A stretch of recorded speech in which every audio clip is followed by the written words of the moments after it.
A multi-million-dollar yacht named the Alibi slices through the calm waters off Montauk. On its deck, a titan of industry. Harrison Shaw shares a champagne toast and a passionate kiss with his mistress. Miles away in a sterile white hospital room, his 9 months pregnant wife, Madeline, cries out as a contraction rips through her body. She's in labor alone. But the flashing blue and red lights that suddenly appear on the horizon aren't for a medical emergency. The Coast Guard is closing in fast. They aren't there by accident, and they aren't there to rescue him. They're there for a reckoning. And the person who orchestrated it all will shock you to your core. The penthouse apartment on Park Avenue was less a home and more a museum of Harrison Shaw's success. It was a space of cold marble, vast panes of glass that stared out over Central Park with indifferent splendor, and art so expensive it was rarely looked at, only acknowledged. This was the kingdom Harrison had built brick by digital brick through his wildly successful fintech company, Nexus Capital. At 35, he had the kind of life men his age dreamt of: a jawline that photographers loved, a portfolio that made Wall Street veterans weep with envy, and a wife who was the perfect accessory to it all. Beautiful, intelligent, and from the kind of old money that gave his new money legitimacy. Madeline Shaw, née Prescott, moved through the cavernous rooms with a practiced grace that disguised the growing weight in her belly and in her heart. She was 34 weeks pregnant with their first child, a son. The world saw her as the luckiest woman in New York. She had the handsome husband, the limitless black card the closet filled with Chanel and Dior. What they didn't see were the cracks in the gilded cage, the hairline fractures that were starting to web across the flawless surface of their life. The distance between them had started as a barely perceptible coolness and had grown into a chasm. Harrison was always working. That was the excuse, the grand, unassailable fortress behind which he hid. Late nights at the office, emergency trips to London or Hong Kong, weekend retreats with potential investors. Madeline had believed it at first. She'd been his biggest cheerleader, the one who'd managed their social life with the precision of a military strategist, ensuring the right people were at their dinner parties and the right charities bore the Shaw name. She'd sacrificed her own promising career as a gallery curator to become the COO of his life. But the lies, like cheap cologne, had a scent that lingered. It was in the hushed phone calls he took on the terrace, the way he angled his phone screen away from her, the sudden need for a second, work-only phone. It was there in the receipts she found in his coat pockets, not for business dinners at Jean-Georges, but for intimate meals for two at obscure romantic bistros in Soho she'd never heard of. One Tuesday evening, the evidence became undeniable. Harrison had called his voice slick with feigned exhaustion. "Maddie babe, I'm so sorry. The deal is going into extra innings. We're ordering pizza to the boardroom. Don't wait up for me."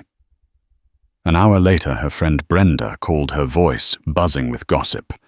"You will not believe who I just saw at Balthazar. Katrina Bell. You know that viper from Sterling Cole Associates. She was with some guy, totally draped all over him.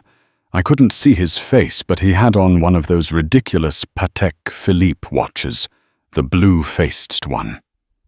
Who even wears those anymore?" Madeline's blood ran cold. She looked at the empty velvet box on Harrison's dresser.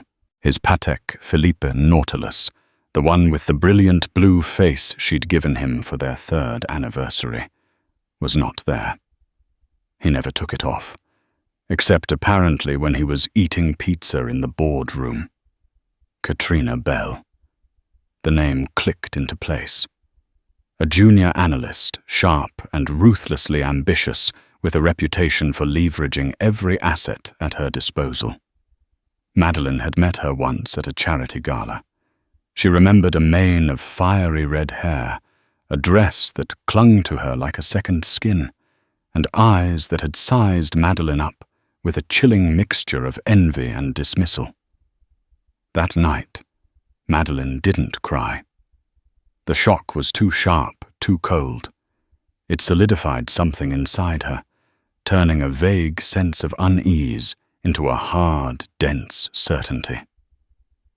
She lay in their king-sized bed, the Egyptian cotton sheets feeling like sandpaper against her skin, and stared at the city lights. She was a passenger in her own life, and the driver was a liar, and she was carrying his son. For weeks, she played the part of the devoted, unsuspecting wife. She smiled at his apologies, rubbed his shoulders when he came home late, smelling of a perfume that wasn't hers, and talked about baby names as if their future was a straight, sunlit road. But behind her serene smile, a different part of her was waking up the sharp, analytical mind that had once curated million-dollar art collections, the part of her that understood value, risk, and fraud. Harrison, blinded by his own arrogance, saw nothing. He saw a docile, pregnant wife, her world shrinking to Lamar's classes and nursery decorations. He mistook her silence for contentment, her compliance for ignorance. He was a master of his universe, a manipulator of markets and people, and he believed his own hype. The plan for the yacht trip was the final, breathtaking insult. It was for the weekend before her due date. "It's the last chance I'll get for a boys' weekend, Maddie," he'd said, kissing her forehead. The gesture felt rehearsed, hollow. Just me and a few of the guys from the office. A bit of fishing, a few beers. We'll stay close to shore in the Hamptons. My phone will be on, I promise. If you feel so much as a twinge, I'll be back in an hour. She knew it was a lie. She'd overheard a fragment of a call he'd made to a yacht charter in Montauk. She heard him mention Dom Perignon and catering for two. It wasn't a boys' weekend. It was a romantic getaway. He was taking Katrina Bell out on the water literally days before she was due to give birth to his son. Madeline simply nodded, a placid smile on her face. "Of course, honey. You deserve a break. You've been working so hard." Inside, the ice was hardening. The plan that had been a nebulous thought was now crystallizing into a detailed schematic. Harrison was a master of risk management in the financial world, balancing assets and liabilities. He had made one critical miscalculation. He had listed his wife as an asset, when in fact she was about to become his single greatest liability. While he was packing his deck shoes and sunglasses, she was making quiet, careful preparations of her own. She spent an afternoon with her father, Arthur Prescott, a retired corporate lawyer with a mind like a steel trap. She didn't tell him about the affair. She didn't need to. She framed it as a prudent wife trying to understand her husband's complex business for the sake of their child's future. "I just want to be prepared, Daddy," she said, her voice a perfect blend of wifely concern and maternal anxiety. "Harrison is brilliant, but he takes such big risks. I want to make sure the baby and I are protected no matter what." Arthur, seeing only his responsible pregnant daughter, was happy to help. He recommended a forensic accountant, a discreet professional named Mr. Peterson, who specialized in the labyrinthine finances of the ultra-rich. "Just to look things over," Madeline had said, "for my peace of mind." The preliminary report from Mr. Peterson arrived in a plain manila envelope 2 days before Harrison's boys' weekend. Madeline read it in the nursery, surrounded by soft toys and the scent of fresh paint. The words on the page were dense, and technical shell corporations, offshore accounts in the Cayman Islands, structured transactions designed to bypass federal reporting requirements. But the conclusion was simple enough for anyone to understand. Nexus Capital. The bedrock of Harrison's empire was not just a high-risk venture. It was a house of cards, built on a foundation of systematic fraud. Harrison wasn't just a brilliant innovator. He was a sophisticated criminal skimming millions, hiding assets, and cheating his investors on a massive scale. He wasn't just cheating on her. He was cheating on everyone. Staring at the report, Madeline felt a strange, terrifying calm. The betrayal was so immense, so total that it transcended mere heartbreak. It was a violation of a different order. He hadn't just broken their vows. He had risked their entire future, the future of their unborn son, on his greed. She placed a hand on her swollen belly. The baby kicked a small, insistent life force. In that moment, her purpose became diamond sharp. This was no longer about a broken heart or a cheating husband. This was about protection. This was about survival. This was about ensuring her son would not be raised in the shadow of a con man, his inheritance built on stolen money that could be clawed back at any moment. She thought of Harrison kissing another woman on a yacht. She thought of the life he was living, funded by lies. He had built his world on a series of calculated risks. Now, she would make a calculation of her own. She picked up her phone, not the one Harrison saw, but a new untraceable burner phone she'd bought for cash in Queens. She dialed a number that Mr. Peterson had provided a direct line to a man he knew at the Securities and Exchange Commission. "My name is Madeline Shaw." She began, her voice steady and clear. "I have some information regarding the activities of Nexus Capital. I believe you'll find it very interesting." As she laid out the details, providing the account numbers and corporate names from the report, she set her one condition. She wanted full immunity, of course, but she also wanted to control the timing. "He's scheduled to be on a yacht this Saturday, off the coast of Montauk," she explained.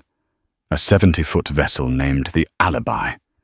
It would be poetic if the authorities were to intercept him then. I want him to be at the absolute peak of his arrogance when his world comes crashing down." The man on the other end of the line was silent for a moment. Then, "Mrs. Shaw, we can work with that." The trap was set. All Madeline had to do now was wait for the show to begin. The yacht. The sun was a brilliant molten gold spilling across the Atlantic. The water was a sheet of sapphire, disturbed only by the gentle wake of the Alibi. Harrison Shaw stood on the teak deck, a flute of Dom Perignon in one hand, the other resting proprietorially on the small of Katrina Bell's back. She was laughing, her head thrown back, her fiery hair catching the afternoon light like a torch. She wore a white bikini that seemed to be held together by little more than optimism and a few strategically placed strings. "To us," Harrison said, his voice a low, confident purr. He clinked his glass against hers. "And to the future." The future. Katrina echoed, her eyes the color of expensive whiskey fixed on his. She didn't care about us. She cared about the future. Harrison represented a partnership at Nexus Capital, a corner office, a life where she was the one with the Patek Philippe watch, not the one admiring it on someone else's wrist.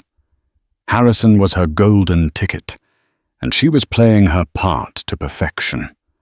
Life for Harrison had never been better. The market was up. A massive, slightly illegal deal he'd been structuring with a consortium in Singapore had just closed, funneling a clean $8 million into a holding company in Panama that not even God could find. And Madeline. Madeline was at home docile and distracted, probably debating the merits of beige versus eggshell for the nursery walls.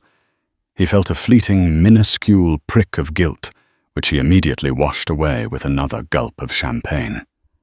He deserved this. He'd worked for it. The stress of the past few months, the constant juggling act, it demanded a release. Madeline, with her swollen ankles and her talk of breathing exercises, was a constant, burdensome reminder of a life he was beginning to resent. She represented responsibility, stability, predictability.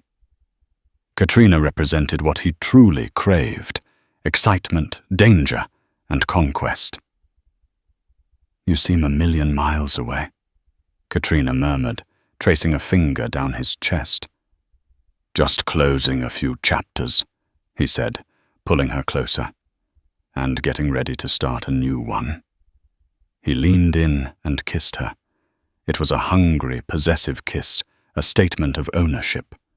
The taste of champagne and salt and expensive sunscreen filled his senses.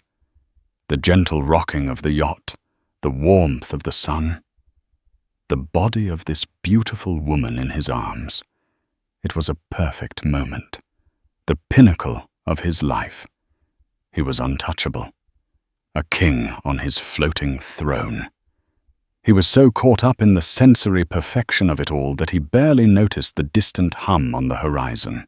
The hospital miles away on the land, he had so carelessly left behind the world, was a stark contrast of white walls and beeping machines. Madeline Shaw gripped the metal rail of the hospital bed, her knuckles white.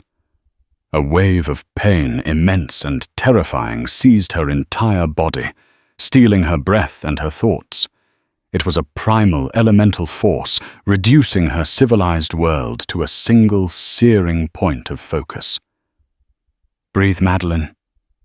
Just breathe through it," said the calm, steady voice of her nurse, a kind-faced woman named Joyce. Madeline tried. She sucked in a ragged breath, the sterile, air-conditioned air burning her lungs. The first contraction had hit her like a freight train that morning, just 2 hours after Harrison had breezily kissed her goodbye. It was too early. Her due date was still a week away. Panic, cold and sharp, had tried to claw its way up her throat. She had followed the plan. She called her obstetrician, Dr. Bennett. She called her doula. She packed her pre-packed hospital bag. And then, as she was supposed to, she called her husband. The call went straight to voicemail. "Hey, you've reached Harrison. Leave a message." The voice was cheerful, carefree. She imagined him on the deck phone, tucked away in a bag, laughing with Katrina. She called again. Voicemail. And again. Voicemail. Her fourth call, made between gritted teeth as another contraction began to build, was answered. "What is it, Maddie?" His voice was impatient, annoyed at the intrusion. The sound of wind and a distant seagull whistled through the phone. "Harrison," she gasped, the pain making her words tight. "It's time. The baby's coming. My water broke." There was a pause. She heard him swear under his breath. She also heard a woman's faint laugh in the background. "Katrina." "Okay. Okay," he said, his voice a flurry of agitated energy. "Are you sure Dr. Bennett said you had another week? I don't think the baby got the memo." She bit out a fresh wave of agony crashing over her. "Harrison, I'm at Lenox Hill Hospital. You need to come. Now." "Shit. Okay. Look, we're pretty far out. It'll take me a little while to get the boat back to the marina and drive in. An hour, maybe 2. Just hang on. I'm on my way." He hung up before she could respond. 2 hours. He was telling his wife in labor with their first child to hang on for 2 hours. The cold fury that washed over her was a welcome distraction from the physical pain. It was a confirmation, a final damning piece of evidence of the man he was. He wasn't rushing back. He was weighing his options, annoyed that his weekend had been interrupted. Now an hour and a half had passed since that call. No Harrison, No follow-up text, just the relentless rhythm of the contractions and the steady beep of the fetal heart monitor, a tiny rapid drumbeat that was the only comfort in the room. Her father, Arthur Prescott, sat in the corner, his face a mask of controlled worry. He'd rushed to her side the moment she'd called him. He held her hand, his touch firm and reassuring. He didn't ask where Harrison was. He knew his daughter. He knew her silences. He just provided the quiet, unwavering support her husband should have been giving her. "He's a strong boy," Arthur said softly, his eyes on the monitor. "Just like his mother." Madeline squeezed his hand, a film of sweat on her brow. She was exhausted, scared and more alone than she had ever felt in her life. Yet beneath the pain and the fear, there was that core of ice. The plan. The reckoning. It was all in motion, a complex piece of machinery she had set running. She pictured him on the yacht. She pictured the sun, the champagne, the other woman. She pictured his annoyance at being called away from his perfect day. Good, she thought, with a viciousness that surprised her. Let him be annoyed. Let him be arrogant. Let him enjoy his last few moments of freedom. Let him kiss his mistress one last time. The pain returned sharper this time, demanding her full attention. She cried out, her body arching off the bed. "Okay, Madeline," Dr. Bennett said, bustling back into the room. "You're fully dilated. It's time to push. This baby is ready to meet his mom." As Madeline gathered all of her strength, focusing on the life she was bringing into the world, she let go of the image of the yacht. Her world had shrunk to this room, this task. Harrison Shaw and his betrayals were 1,000,000 miles away. The interception. Back on the alibi. Harrison had just refilled their glasses. He'd made the call to the charter captain. "We need to head back," he'd said, forcing a calm he didn't feel into his voice. "Family emergency." The captain, a grizzled man named Sal, had simply nodded and turned the vessel toward shore. "Everything okay?" Katrina asked, a slight frown on her perfectly sculpted face. "My wife," Harrison said, waving a dismissive hand. "A bit of a false alarm, I think. She's always dramatic." He decided to frame it that way. He couldn't let this ruin his day, his grand gesture.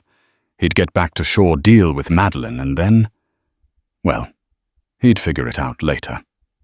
He still had another hour or so of this perfect escape. He turned back to Katrina, ready to salvage the moment. "Now where were we?" He leaned in to kiss her again, to erase the unpleasantness of the real world. His lips were inches from hers when the sound he'd dismissed earlier as a distant boat became a deafening, insistent roar. Both of them looked up. It wasn't a fishing boat.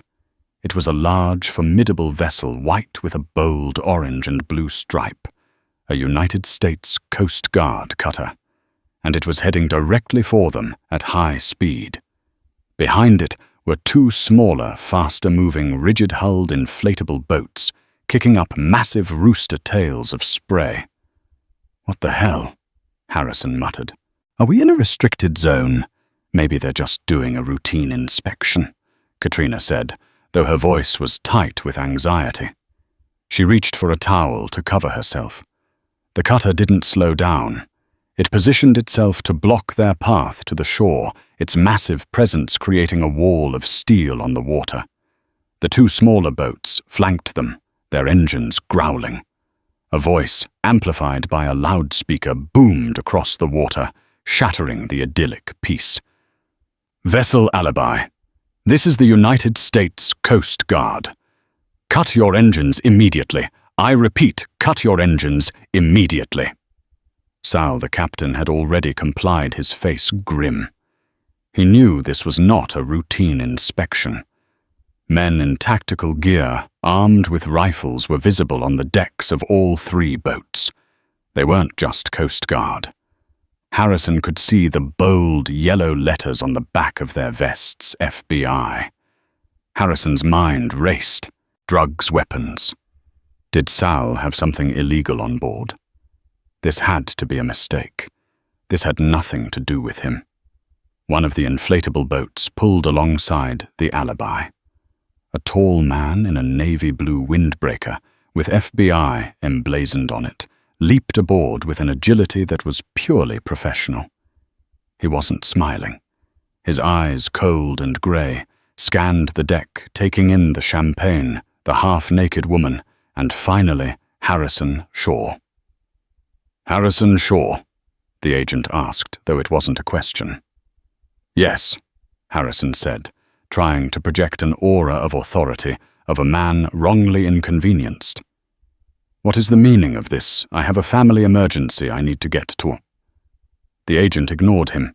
He turned to the 2 other agents who had followed him onto the yacht. "Secure him!" Before Harrison could process what was happening, his arms were wrenched behind his back. The cold, sharp bite of steel clicked around his wrists. The Dom Perignon flute he'd been holding fell from his numb fingers and shattered on the deck. "You have the right to remain silent." The lead agent began his voice, flat and devoid of emotion. "Anything you say can and will be used against you in a court of law." Harrison's world tilted on its axis. The sun, the sea, the beautiful woman, it all faded into a nauseating blur. The only thing that was real was the pressure of the handcuffs, the hard, impersonal voice reciting his rights, and a single devastating thought that screamed through his mind. This wasn't an accident. This wasn't random. Someone sent them. The world, which seconds before had been a sun-drenched paradise of Harrison's own making, had shrunk to the suffocating confines of the yacht's small cabin. The FBI agents moved with a chilling, impersonal efficiency. One of them, a stern-faced woman, was speaking quietly to a terrified Katrina Bell, who was now wrapped in a towel, shivering despite the heat. Another agent was with Sal, the captain taking his statement. The lead agent, who identified himself as Special Agent Owen Riley, stood before Harrison. The handcuffs felt like they were fused to his bones. The humiliation was a physical thing, a hot, coiling serpent in his gut. "I demand to know what this is about," Harrison said, his voice strained. He was trying to summon the commanding tone he used with underperforming employees, but it came out thin and reedy. "This is a gross overreach of authority. My lawyers—" "Your lawyers will have plenty to do, Mr. Shaw, I assure you," Riley said, his grey eyes betraying nothing. He held up a thick, folded document. "This is a warrant for your arrest, issued by the Southern District of New York. And this," he said, holding up a second document, "is a warrant to search this vessel, your offices at Nexus Capital, and your residence at 945 Park Avenue." Harrison stared at the papers. Southern District of New York. That wasn't the Coast Guard chasing drug runners. That was the big league. That was Wall Street crime. That was the SEC, the Department of Justice. "Arrest for what?" he managed to ask, his throat dry. The champagne he'd been enjoying now tasted like battery acid in his memory. Riley's expression didn't flicker. "You are being arrested on multiple counts, including securities fraud, wire fraud, and conspiracy to commit money laundering." The words hit Harrison like physical blows. Fraud. Money laundering. These were abstract concepts he read about in the Wall Street Journal. Things that happened to other, more careless men. Not to him. He was too smart, too careful. His shell corporations were masterfully layered, his offshore accounts cloaked in impenetrable legal armor. It was impossible. "That's absurd," he scoffed, a desperate reflexive denial. "My company is completely transparent. We are fully compliant. There's been a mistake, a terrible mistake. We have detailed transaction records, encrypted communications, and sworn testimony from a cooperating witness," Riley stated flatly, as if reading a grocery list. "We have records of the Phoenix Trust in the Cayman Islands, the shell entity, Viridian Holdings, used to move funds out of Singapore, and the systematic undervaluing of assets reported to your investors. There is no mistake." Harrison felt the blood drain from his face. The Phoenix Trust, Viridian Holdings. Those names were buried so deep in his financial architecture that only one other person knew the full scope of them, his partner and chief technology officer, Ben Carter. Ben. It had to be Ben. The quiet, nerdy genius who'd written the original code for their trading algorithm. Had Ben turned on him? Was this his revenge for being denied a larger equity stake last year? But how Ben was brilliant with code, but a child when it came to finance. He wouldn't know how to connect the dots. He wouldn't know who to talk to. While Harrison's mind was frantically trying to pinpoint the source of the betrayal, the agents were methodically searching the yacht. They were professional but not gentle. They opened every cabinet, looked under every cushion.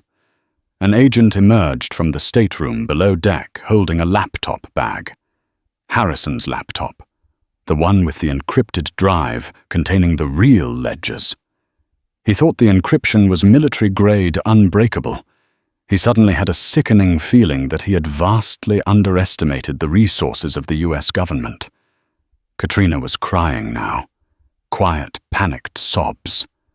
Her dream of a partnership was evaporating before her eyes. She wasn't a player in a corporate takeover. She was a material witness in a federal felony case. Her association with Harrison had just turned from a golden ticket into a career-ending liability. She looked at Harrison, her eyes wide with fear and accusation. He was no longer a titan of industry. He was a drowning man, and she wanted no part of the undertow. "I need to make a call," Harrison said, his voice cracking. "My wife. She's in labor. I was on my way to the hospital."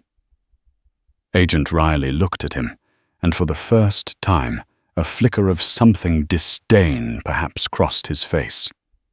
"We are aware of Mrs. Shaw's situation," he said coolly. "Your one phone call can be made from the Federal Plaza once you're processed." The finality in his tone was absolute. There would be no rushing to Madeline's side. He would not be there for the birth of his son. He would be in a sterile processing room, being fingerprinted and photographed like a common criminal. The transfer from the luxury yacht to the Spartan FBI boat was the ultimate walk of shame. The sun was still shining, the water was still beautiful, but Harrison saw none of it. He saw only the grim faces of the agents, the shame in the eyes of the yacht captain Sal, and the terrified accusing stare from Katrina, who was being escorted to a different boat to be taken ashore for questioning. As their boat sped toward the city, the skyline of Manhattan rising in the hazy distance, Harrison's mind was a maelstrom of panic and disbelief. Who had betrayed him? It had to be an insider, someone with access, someone who knew exactly where to tell the feds to look. Ben Carter was the prime suspect, but it didn't feel right. Ben lacked the cunning, the ruthlessness for such a move.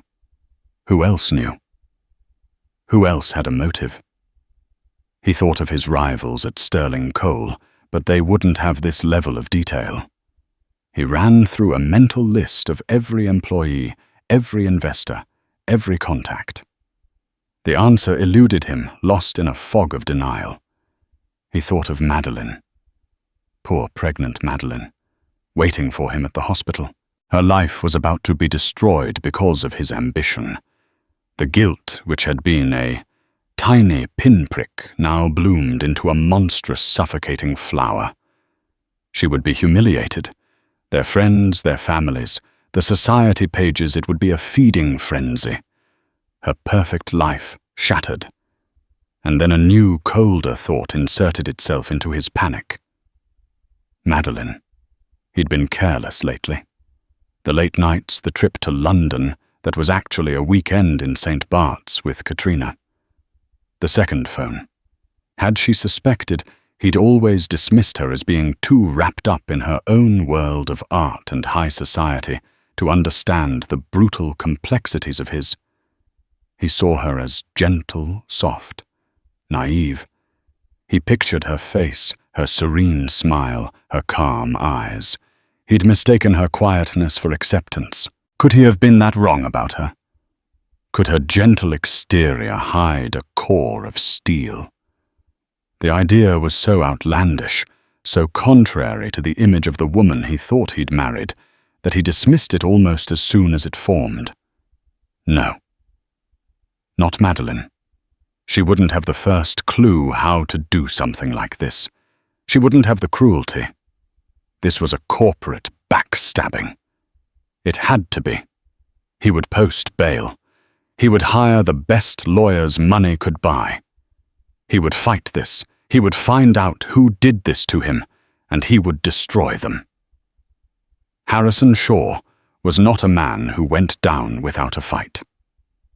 As the boat docked, and he was led in handcuffs into the cold grey anonymity of a federal building, he clung to that rage. It was the only thing he had left. The image of himself as a king had been shattered. Now all that remained was the cornered animal. The cry that filled the delivery room at Lenox Hill Hospital was not one of pain, but of powerful, unadulterated life. It was a raw, healthy wail that sliced through Madeline's exhaustion and filled her with a wave of emotion so profound it left her breathless. "He's beautiful, Madeline." Dr. Bennett said, her voice warm, as she placed the swaddled baby on Madeline's chest. "A perfect baby boy. 8 pounds, 1 ounce. Madeline looked down at the tiny, wrinkled face, the tuft of dark hair, the small, clenched fists. Tears streamed down her face, but they were not tears of sadness or loneliness. They were tears of overwhelming love, of relief, of fierce, primal protectiveness. She had done it. She had brought him into the world safely. In that moment, the chaos of the last few months, the betrayal, the elaborate plan, it all faded into the background. All that mattered was the warm, breathing weight of her son in her arms. Her father Arthur stood by her bedside, his own eyes glistening. He touched the baby's head with a gentle finger. "Hello, Nicholas," he whispered. "Welcome to the world." Nicholas. They had chosen the name together, Harrison and she, in what felt like another lifetime. It meant victory of the people. Madeline smiled a small, secret smile. It seemed fitting. A few hours later, after the nurses had cleaned up Nicholas and settled him in a bassinet beside her bed, and Madeline had managed a short, dreamless sleep, her private room was quiet. Arthur had gone to get some coffee. The rhythmic breathing of her son was the only sound.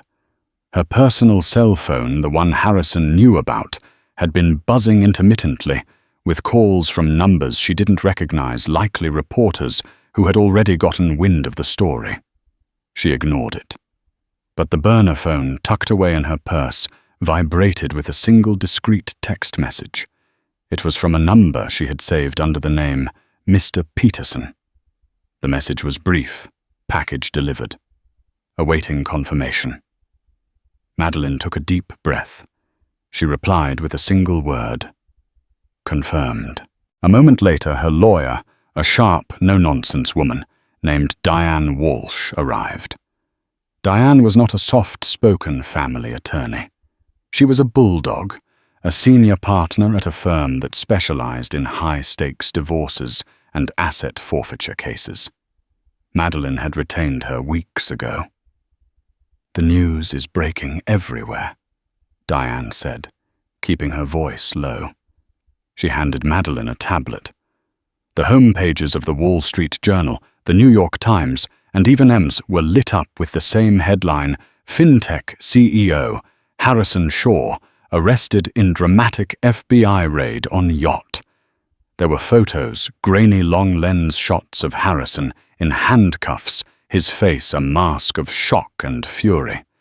There was a picture of a distraught-looking Katrina Bell being led away by an agent. "They're calling it one of the biggest financial fraud cases of the decade," Diane continued. "The SEC has frozen all known assets of Nexus Capital, as well as Harrison's personal accounts." Madeline looked at the picture of her husband, a man who had been a god of his own universe, just hours ago now reduced to a common felon. She felt a flicker of something, not pity, but a distant clinical acknowledgement of a life imploded. "What about our personal assets?" Madeline asked, her voice steady. "The apartment, the joint accounts. That's where we move, and we move now," Diane said, pulling a file from her briefcase. "The feds will try to seize everything they can prove was purchased with the proceeds of crime.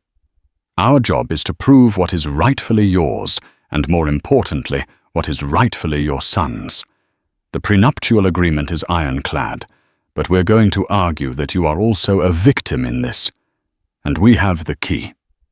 The key was the information Madeline had provided, not just to the SEC, but to Diane. For the past month, while playing the part of the oblivious wife, Madeline had been a meticulous spy in her own home. She had used Harrison's predictable routines against him. She knew he often left his work laptop logged in when he went for his morning run. She knew the password to his secure home office safe was the date of his first big stock market win. One night, while he was supposedly in Hong Kong, but was actually with Katrina in Miami, a fact she'd confirmed via a discreetly placed GPS tracker on his car parked at the airport, Madeline had gone to work.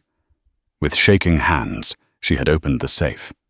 Inside, she hadn't found cash or jewels, but something far more valuable. A small black ledger and a series of encrypted USB drives. She didn't know how to decrypt the drives herself, but Mr. Peterson, the forensic accountant, did. He had guided her through creating a mirror image of the drive's contents. The ledger, written in Harrison's own arrogant scrawl, detailed the offshore accounts and the exact amounts skimmed from investor funds. It was the Rosetta Stone of his entire criminal enterprise. It was arrogant, sloppy, and breathtakingly damning. He had kept a running tally of his crimes like a child keeping score in a video game. "The information you provided to the SEC was anonymous," Diane explained, "but the evidence itself is the star witness. They built their case around your roadmap. Now we file our motion. We're not just filing for divorce, Madeline. We're filing a civil suit against Harrison for dissipation of marital assets. We will demonstrate that his criminal activity defrauded you and your child out of a secure future. We will position you as the primary wronged party, which you are. The government will be happy to have you as a cooperating witness rather than a target. It allows them to claw back the stolen money while leaving you with the clean assets stipulated in the prenup. The apartment which was purchased with your family trust money, your personal investment portfolio, and a significant portion of the liquid assets he held before Nexus Capital was even founded. It was a brilliant strategy, a three-dimensional chess game that Madeline had conceived and Diane was now executing. She hadn't just exposed him. She had forewalled herself and her son from the blaze. She had used the law not as a shield, but as a sword. Her father returned holding 2 cups of coffee. He looked at Diane, then at the tablet in Madeline's hand. His face, usually so composed, was etched with a deep, sorrowful understanding. "I suspected," he said softly, sitting down. "I didn't want to believe it, but I suspected things were worse than just marital problems." He looked at his daughter, and his eyes were filled with a mixture of pain and immense pride. "You found out, didn't you? This was you." Madeline met her father's gaze. There were no more secrets. She nodded slowly. "He was going to take everything, Daddy. He was going to risk our son's entire future on his ego. He built our life on a lie, and I couldn't let Nicholas be born into that. I couldn't let him be the son of a man who got away with it." Arthur Prescott reached out and took his daughter's hand. He looked from her face to the sleeping baby in the bassinet. He saw not a victim, but a survivor, a protector. He saw the Prescott steel he had always known was in her. "I've never been more proud of you, Madeline," he said, his voice thick with emotion.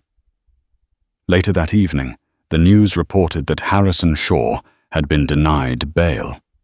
He was deemed a flight risk due to his access to vast offshore funds.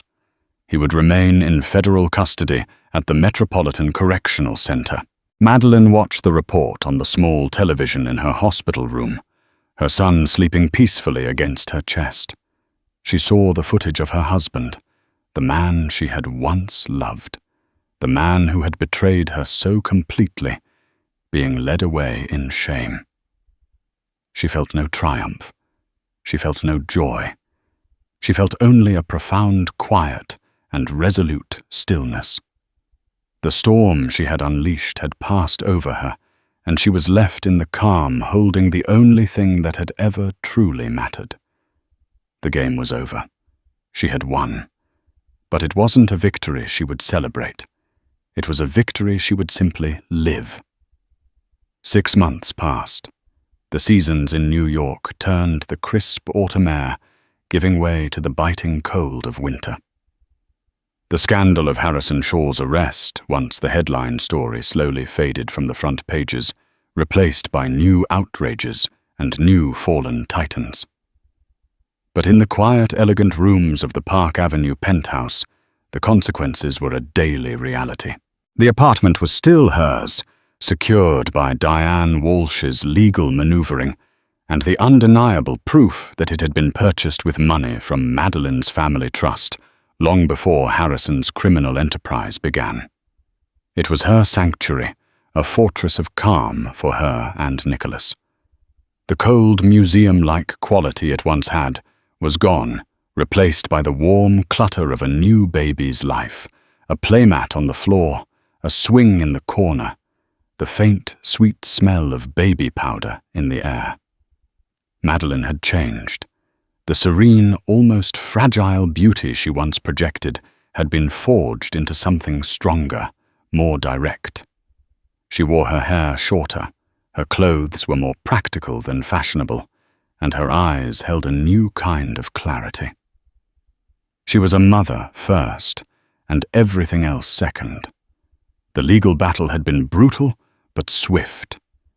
Faced with the mountain of evidence against him, evidence that Madeline had gift-wrapped for the prosecution, Harrison had no choice. On the advice of his beleaguered lawyers, he took a plea deal to avoid a trial that would have exposed every sordid detail of his fraud, and almost certainly resulted in a much longer sentence. He pleaded guilty to 3 counts of fraud and 1 of money laundering. The cooperating witness the FBI had mentioned, it turned out, was not Ben Carter, but a mid-level accountant in his company whom the feds had squeezed and who had crumbled instantly. Harrison never suspected his wife. To his narcissistic mind, it was an impossibility. He believed he'd been brought down by a disloyal employee. Katrina Bell, after a few grueling sessions with federal investigators, had faded into obscurity. Stripped of her job and her reputation, she had reportedly moved back to her hometown in Ohio. her New York ambitions incinerated in the blaze of Harrison's downfall. She was a footnote in the story, a casualty of her own poor judgment. Harrison Shaw, the king of Nexus Capital, was sentenced to 12 years in a medium-security federal prison. The day of his sentencing, Madeline did not attend court. Instead, she took Nicholas for a walk in Central Park, pushing his stroller along the winding paths, the winter sun weak on her face. She was free. Her son was safe. His future was secure, built not on the shifting sands of stolen money, but on the solid rock of what was legally and rightfully theirs. A month later, she received a letter. It was from Harrison, a formal request through his lawyer to see his son. Her first instinct was to tear it up, to deny this criminal the right to even look at the child he had so callously disregarded. But as she looked at Nicholas sleeping in his crib, she knew it wasn't that simple. Harrison was his father. Denying that fact would only create a void, a question that would haunt Nicholas later in life. He deserved to know his father not as a myth or a monster, but as the flawed, broken man he was. She agreed to one visit. The visiting room at FCI Otisville was a place devoid of hope, a cavern of pale green walls, scuffed linoleum, and the smell of antiseptic. The air was thick with quiet desperation. Madeline sat at a small table, Nicholas secure in a baby carrier, on her chest, his quiet breathing a stark contrast to the tension in the room. When Harrison walked in, she almost didn't recognize him. He wore a drab khaki prison uniform that hung loosely on his frame. He had lost weight. The sharp, arrogant lines of his face had softened into a weary resignation. The confident swagger was gone, replaced by a slow, shuffling walk. The only thing that remained of the old Harrison was the expensive, blue-faced Patek Philippe watch, which they had for some reason allowed him to keep. It looked obscene in this setting, a relic from a dead civilization. He sat down opposite her, his eyes immediately fixing on the baby. A complex mix of awe, shame, and a deep, bottomless sadness washed over his face. Harrison's voice was hoarse, unused to conversation that wasn't about plea deals or prison yard politics. He's beautiful, Maddie. His name is Nicholas, she said, her voice neutral. Nicholas, he repeated, tasting the name. He looked up at her, his eyes pleading. Maddie, I am so sorry. For everything. For Katrina, for not being there, for the lies. I was a fool. I was arrogant. I lost everything. Madeline listened, her expression unreadable. She had expected this. The apology born of ruin, the remorse that comes only after the consequences have been paid. You didn't lose everything, Harrison, she said, her voice calm and even. You threw it away. There's a difference. He flinched but nodded. You're right. I did. But the feds, the way they knew everything, the timing of it, it was like they were inside my head. Who was it, Maddie? Who betrayed me? Was it Ben Carter, I need to know? This was it. The final move in the game. She could let him believe it was a business rival forever. She could let him languish in prison cursing the wrong ghost, or she could give him the truth. Her son deserved a father who, if nothing else, was free of this one delusion. She leaned forward slightly, her voice dropping to a near whisper. It wasn't Ben Carter Harrison. Ben didn't have the whole picture. No one at the company did. He looked at her confused. Then who? Madeline looked him directly in the eye. She said nothing. She just held his gaze.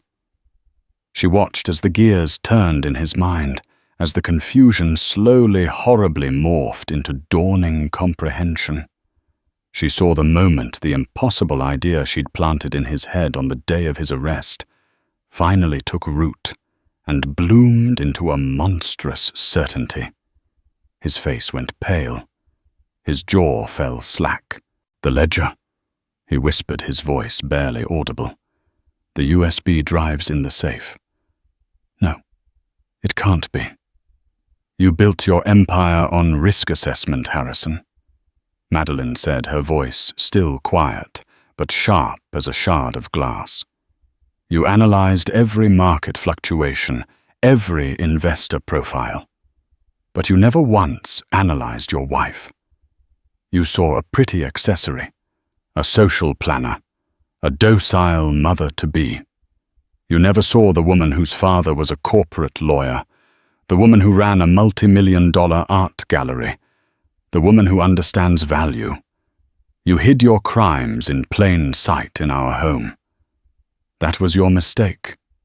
You thought the cage you built for me was for my protection. You never imagined I would use the bars to build a ladder." He stared at her, his mind utterly shattered. It wasn't a rival. It wasn't a disgruntled employee. It was her, the quiet, gentle woman he had so thoroughly underestimated. The mother of his child. She had not only discovered his betrayal, she had orchestrated his downfall with the precision of a master strategist. The timing, the raid on the yacht, the peak of his hubris, it was all her design, a reckoning she had personally authored. He looked down at his hands, then at the watch on his wrist. The symbol of his success was now a monument to his failure, a reminder of the woman who had given it to him and the woman who had taken everything else away. "Why?" he croaked the single word full of anguish. Madeline adjusted the carrier on her chest, her hand resting protectively on her son's back. "Because you were a danger to him," she said simply, "and I will always protect my son." She stood up the visit over. There was nothing more to say. She had not come here for revenge or closure. She had come to deliver a final, undeniable truth.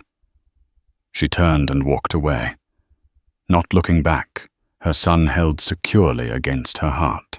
She left Harrison Shaw, sitting alone in the pale green room.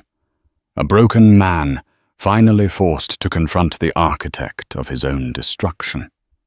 Madeline Shaw's story is a chilling and powerful reminder that the deepest betrayals often come from the people we trust the most, and that strength can be found in the most unexpected places.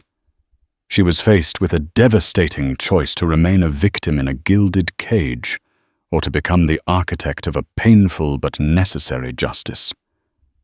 Was her calculated revenge justified a mother's fierce act of protection for her unborn child? Or did she cross a line, orchestrating a man's downfall with a coldness that rivals his own crimes? We want to know what you think. Head down to the comments and tell us, was Madeline a hero or a villain in this story? Could you have done what she did? If you were captivated by this story of love, lies, and ultimate retribution, please show your support by hitting that like button and sharing this video with someone who loves a drama that feels all too real. And most importantly, make sure you subscribe and turn on notifications so you don't miss our next deep dive into a story that will have you questioning everything. Thank you for listening.